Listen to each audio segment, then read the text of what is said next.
I know you're gonna expound on what I'm saying, but what you said was actually very interesting because you have to start by being involved. You got to be involved first. You got to see it up close. I know we got very involved. Me personally in the Driven Foundation, which is one of my old teammates' foundations, and I got a good chance to see how one of my teammates ran things, and he has great following. He does a fantastic job. Works with After School All Stars. Mom got me involved with that, and that's how I met Chris. And just got a chance to see some things working from the inside out.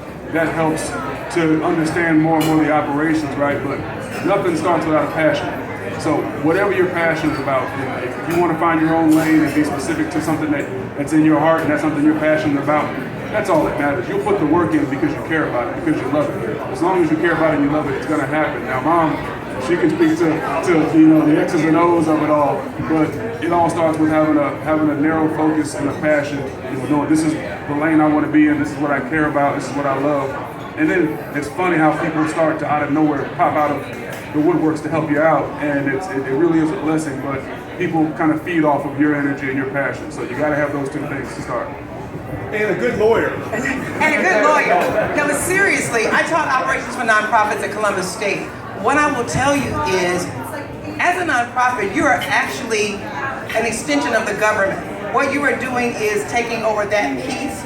You want to make sure that you take your time, that you get an attorney, you consult with an attorney, or consult with somebody who absolutely knows all the ins and outs of setting it up. There's actually classes that you can take with the Small Business Association. They do it for for-profit and nonprofit businesses. But you want to take your time and find out every nuance of what you need to do and make sure you set up a good set of bylaws. You want to make sure you have all that stuff, because at the end of the day, that's what's going to run what you're doing. And then you want to spend a lot of time finding a board that's going to complement what you're bringing to the table. And that takes time. You should never be in a rush to do it. I really wholeheartedly assert that you should get involved with a nonprofit that you in an area that you think you're interested in. Observe them up close, and then take your time. You will never go wrong taking your time and growing organically. Everybody believes that there's just all this money and it's just going to fall out of the sky. You just start a nonprofit and it's going to start happening. But honestly, social entrepreneurs are the people who are going to have the most profitable nonprofits, and that's you're putting into your own business, even if it's a nonprofit. So you want to think about, what do I have to put in here? What kind of resources do I have? And then getting people with like-minded to do that.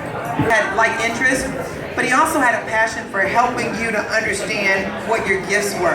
And this man worked with me. Can you imagine it? This guy was in stage 4 of multiple myeloma. It's a cancer of the blood. He's stage 4 and worked with me every single week until 2 weeks before he passed away, to make sure that I had the connections that I did, to introduce me to a new mentor, was a guy by the name of Greg Walker, who spends a lot of time with me as well, came over and spent 3 days at our camp, a guy who absolutely believes in what we do. And that's what I would tell you. It has to be somebody who absolutely believes in you, cares about you, and is your absolute confidant. Somebody that you're okay with being able to say whatever comes on your mind and getting them, somebody whose opinion you respect, so that you can get what you need from them. And if you don't have like one specific mentor, you definitely want to surround yourself with a network of people who are not only like-minded individuals, but who are diverse. And like Chris is one of my mentors right there.